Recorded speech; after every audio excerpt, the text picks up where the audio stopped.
So you rarely hear these words from my mouth, but I'll always be honest and transparent with you. That's the whole point. Thought SmackDown, if I'm being kind, was a very mixed bag. Now, the good news is that we do know where we're going post SummerSlam. Well, kind of. Something was basically ignored. But Drew McIntyre is a brand new challenger for Cody Rhodes' WWE title, or WWE is about to make the worst storyline decision for a good old while. Can you imagine if next week Cody Rhodes is having we just go straight into the Randy Orton feud and Drew McIntyre is nowhere to be seen? I think Drew McIntyre would probably quit WWE if that happened. He's been very vocal about wanting this opportunity, and that's the whole point. He is deserving of it. Now, it's a dumb thing to say, because it's wrestling and it's all predetermined, so really anybody could be thrown into that spot. Remember what happened with Jinder Mahal? He literally went from opening match guy to the world champion in around about 3 to 4 weeks. But Drew McIntyre, ever since the CM Punk program, has established himself as a main eventer, as a champion, as a top guy. It's the only negative to this, although I don't know what's going to happen right now, so I shouldn't be so negative. But I don't think he can win that championship. I cannot believe that Cody Rhodes would drop that belt so soon in a modern WWE environment. Now, the counterpoint to that is it's a totally different time now. The Attitude Era was, 30 years ago? Almost. But Stone Cold Steve Austin, for an example, never held that title for a longer period of time. The Rock never really held it for that long period of time. So it can work when you have a proper babyface, which Cody Rhodes is. But that aside, doing the Drew McIntyre Cody Rhodes program is just the right move to make. I'm happy that WWE made this decision, and I'm happy there's no sort of barriers in the way, because you could have thrown John Cena back into there as well. You could have thrown a Logan Paul into there as well. We'll get to those two in just 1 second. And I presume the first match would be at Clash in Paris, which is happening in about 3 weeks. I don't know what you wouldn't do there, but this cannot be a one and done. This has to see Cody Rhodes through until the end of the year. Maybe we don't need to go that long, but we need to get a good few pay-per-views out of it. It does intrigue me about when the Randy Orton feud would be, because I thought that would be the latter part of 2025 before it would be Punk and Cody in 2026. But if that's going to be the WrestleMania match, WrestleMania, once again, is mid-April. So you've got like 4 months to sort of sort that out. And even if Punk won the Rumble, for example, it's not just going to be him and Cody in January, February, March, April. They always like to separate some people to a certain extent. But I thought this was good. I thought this was the highlight of SmackDown, as well as John Cena's promo.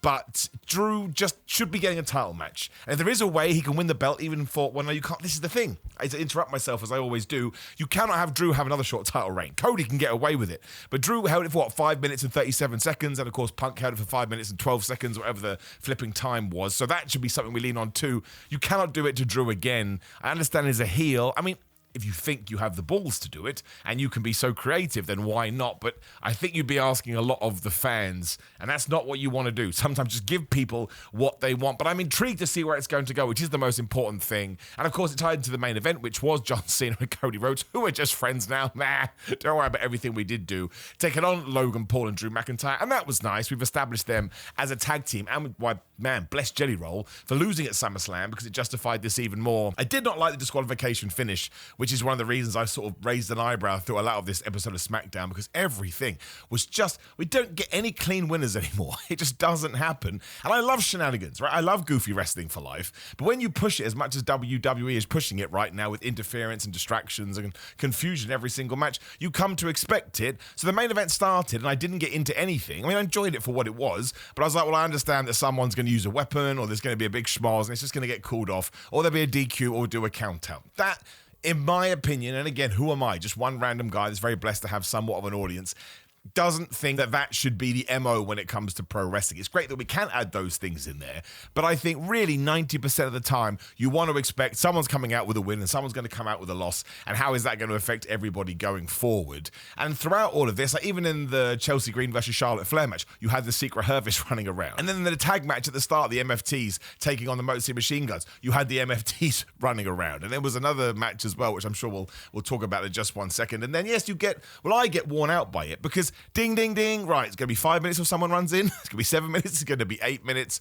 That has to feel like a surprise. And now the surprise is, oh my gosh, we got to the end of the match and nobody did anything. It's always better when the babyface still wins after a heel tries to distract them, because then the heel looks stupid and the babyface looks smart. But anyway, Logan Paul did whack, was it Cody Rhodes? No, it's John Cena, right in his nether regions. That's when they all started to brawl. So, of course, Logan Paul and John Cena fought to the back, because they're going to have a match now that's been confirmed for Paris. And Drew McIntyre claymored Cody Rhodes and destroyed Al in the announce table. That did look quite devastating, which, again, goes back to the start of the big promo that we did. John Cena essentially said, man, just did all that stuff because I'm so afraid of going away and being forgotten. It was a great promo. And John Cena is one of the GOATs because nobody else could have got away with this. If you had done it with anybody else, just this mad switch. I said it on Ups and Downs over on What Culture Wrestling. Please do subscribe. And also, before I forget, my fitness channel that I promised you in January. It's finally live. I'll make sure there's a link down there and there'll be something you can click on the screen right now. There's a couple of videos up at the moment. There's going to be loads more. And yes, we're going to get back to Jim Fell reactions. Thank you everyone that did subscribe to this channel that one day magically became a wrestling channel. I didn't think that anybody cared about my fitness stuff. I was wrong. We all make mistakes. But if you could go to subscribe to that right now, I would be massively appreciated. But yeah, if you had taken any other superstar and just switched them from heel to babyface at this speed and been so on the nose with it, there would have been riots, as we say. But there wasn't because it's John Cena and he cut the most impassioned promo here.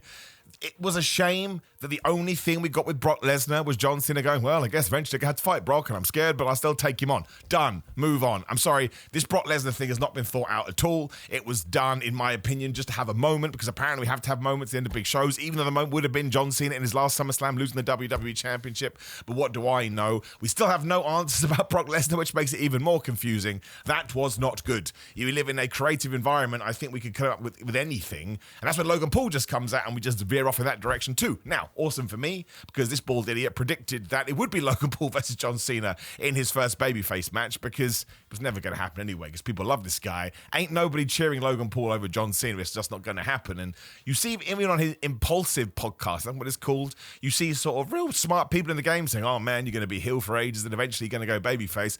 I cannot see Logan Paul ever being a babyface. I just think he rubs up people the wrong way, mostly due to his outside endeavors. I'm not saying it's a bad thing. I'm not saying it's a good thing. I'm just giving you my 2 cents. But yeah, we set that up. Of course, they're in Montreal. The fans were awesome too. And John Cena even said, given what did happen here, wink, wink, nudge, nudge, Bret Hart, everybody was always worried that the fans may do whatever they want, but John Cena loves that. So, of course, Logan Paul pretends it's going to happen in a French-speaking country. He's obviously talking about Paris. It's a fine match for Paris.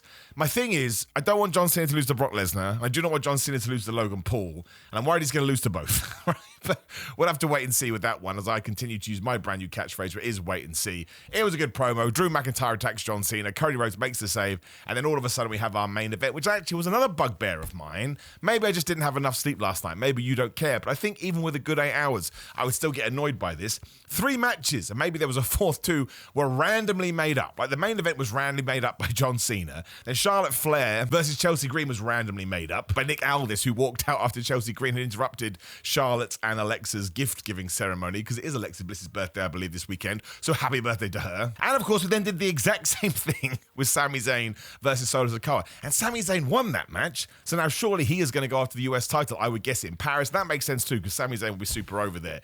This goes back to characterization as well. Solo Sikoa is so dumb in the intentional way, like he's an idiot, and that's why I love him so much, because he makes me laugh, that he can take a lot like this, and he lost the most devastating move in all of sports entertainment, the surprise roll-up, and it doesn't hurt him at all. And this was one of those good occasions where, yeah, the MFTs were trying to interfere, but Sami Zayn was able to overcome them. And just before that, JC Mateo and who was it? It was Tula Tonga. I'm really tall. The Tonga one are essentially going for the tag team titles, which was also a bit strange. They got one match, then Solo goes, right, tag team titles. I don't think they've been a tag team before this. So there's just a lot of cross wires for me at the moment. And I suppose another one of this, oh man, I've never been so pulled in different directions. John Cena and R-Truth did that sort of comedy skit where R-Truth is now happy again because John Cena's happy again, and John Cena pretended that R-Truth had done all those things that John Cena had done, including insulting a kid in Belgium. You don't have to turn R-Truth back into the goofball, right? Now, when I say goofball, goofy, that's a compliment. I love that stuff. I'm a goof. Everyone should be a goof. Goofy stuff is just the best thing in the world, and it's what gets me up in the morning. But R-Truth can be both of these people. He can be mad R-Truth and continue the stuff with Damian Priest, Aleister Black, and Carmelo Hayes, which is now a complete mess, and he can also be this fun guy in the right situations. I'm a bit worried we're not going to see him on TV that much. Speaking of Carmelo Hayes, he no longer cares about Damian Priest and Aleister Black. He's now back in a tag team with a Miz, which is so confusing. And the Aleister Black Damian Priest stuff was fine. I mean, maybe Damian Priest is injured. I hope he's not. But Aleister Black essentially said he's not here because he's got a broken jaw or whatever it was. And then he talked in like metal lyrics, which again, you should probably watch What Culture for my rendition on that. But it was a cool promo, right? And I enjoyed the feud. It just kind of feels, I don't want to say lackluster, but we did that match sort of before SummerSlam. And then you would assume the big follow-up would come a week later on SummerSlam, unless Damian Priest is properly injured. injured, then yes, let him recover. Nothing more important than that. I just felt like we're not leaning into this hard enough. It feels a lot to me like Rusev versus Sheamus. Two guys that I love on Raw, but we're not leaning into it hard enough. And then Tiffany Stratton, the women's champion on SmackDown, is just backstage and goes, "Yeah, I'll beat you again, Jade," and she walks off. What? She's the women's champion. Then Jade Cargill all of a sudden is talking to Julia, who wants to defend the US title maybe with Kiana James. And then B-Fag came and took some card because she wants a US title match. Where's Chelsea Green? Why is she giving up on the US title? It was a mad SmackDown for me. And look, you're probably disagreeing, going, "Simon, this is so infuriating. Why are you saying these words?" Just drop me a comment below, and why don't you subscribe down there as well? And come to patreon.com/Simon316 so you can pay to yell at me. That sounds wonderful. I really like the women's tag team scene, and I really hope it doesn't go away again. Charlotte and Alexa to me are just joy, and they make me happy and warm and fuzzy in my tum-tum. What's it called? Charlie is now back. I forgot until someone reminded me. Oh yeah, we did use her in a feud a few years ago, which is nice. Now Alexa Bliss has Lily as a doll, and Charlotte Flair has Charlotte as a doll, or Charlie as a doll. And Charlotte Flair wanted a hug, because they still won't say the F word, friends. No rude words here. And then just as they're about to hug, Chelsea Green interrupts. We get the impromptu match, and Charlotte Flair wins. That's fine. And if you do, in Paris especially, given where they're from, want to do the Secret Hervis versus those two, and Charlotte Alexa win, don't have a problem with that as well. But after the fact, I think it should be them versus the Kabuki Warriors, because then you can take the good chemistry that Alexa and Charlotte have, and the awesome chemistry that the Kabuki Warriors has, but you can have a serious match in the ring, and that would be totally awesome. That sort of ties into our truth, right? He can be silly on the outside, but he can still be a serious character. We've seen it time and time again. So a very strange SmackDown, saved by an awesome John Cena, who was just on fire, and the fact that Cody Rhodes is just sort of your proverbial babyface, who people still love. Surprise, surprise. He got that all weekend as well, at least I did. Oh, he's going to get booed, he's going to get booed. He ain't going to get booed. And a report came out this week, always take it with a pinch of salt, that there's no plans to turn him heel, and they shouldn't turn him heel. He is the guy right now, and he's doing a great job. Eventually, you will feel it turn, because that really does happen eventually. If you're a babyface that is sort of like way over on the I have to be so good all the time, fans get bored of it after a while. It's why I'm so impressed with Cody, because he just keeps going. So maybe he could be the outlier.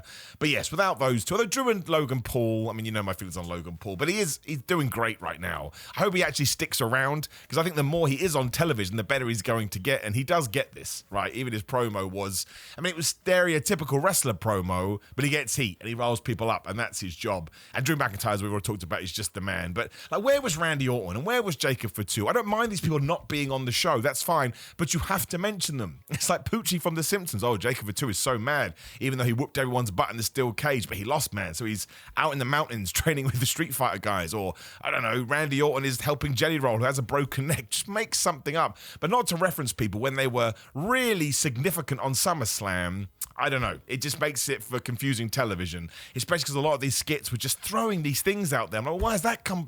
What are you doing that for? That doesn't tie into anything. I'm not this mad about it. Like, I had a good time watching SmackDown. But as I told you at the start of this video, I'm always going to be honest and go with my true feelings. And that's how I felt. It doesn't mean I'm right. It doesn't mean I'm wrong. Anyone that yells at you and says, "You don't know what you're talking about and you must listen to me," is just a dickhead. But it's true. It's an entertainment endeavor. And sometimes you're going to love shows and you're going to be perplexed when somebody else doesn't. And it's going to be vice versa, because you can't account for taste. And some days on a Friday, they'll do the exact same skit they do a week later. And for no reason whatsoever, you'll love it on one week and you won't love it the next. Because we're human beings and we have stuff in our brain. And depending what happened in our real lives affects our entertainment life, which is why your entertainment time is so important. You have to make sure you bring balance to the force. But a very middling SmackDown. Watch the John Cena stuff and watch the Drew stuff at the end. Then I would skip everything else, unless you like the women's tag team scene, which I do. But a really, really funny. But then again, I thought the Raw after SummerSlam, as we're now calling it, was a bit funny too.